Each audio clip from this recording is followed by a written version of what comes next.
Xitoyning zulmiga diqqat tortish uchun piyoda yo'lga chiqqan 12 kishi Kocaeli'ga yetib keldi.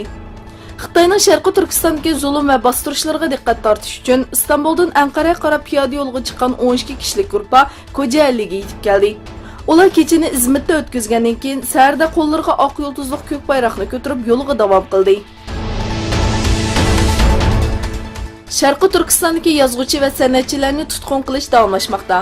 Eng yangi uchurlarga asoslanganda Urumchi O'tir sud mahkamasining muavin bosh taftishi G'olib Qurbon tutib ketilgan.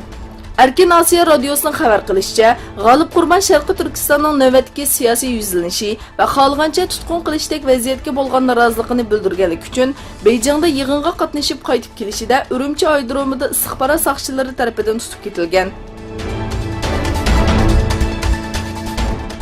Sharqiy Turkiston Milliy harakatining rahbarlaridan Aysa Yusuf Olibtikinni vafotining 23 yilligida yod etamiz. Hayotini Sharqiy Turkiston davosiga fido qilgan Aysa Yusuf Olibtikin vafotining 23 yilligi munosabati bilan Istanbul boshchiligida nurg'un shaharlarda yod etildi. Somalida yaqinqi 60 yildan buyongi eng chong qurg'oqchilik va ichki urush sababidan musofir bo'lganlar uchun qurilgan lagerlarda insoniy fojiasi yuz bermoqda. Yeydigan bir narsa tepish uchun necha kunlik safarga chiqqan kishilarning ko'pinchisi bu yo'ldan qaytib kelolmaydi. Bu Xotla bozorining janubidagi ancha tonilib ketmagan bir lagerda hayot qilish kurashi qilayotgan musofirlar yordam chaqiriq qildi.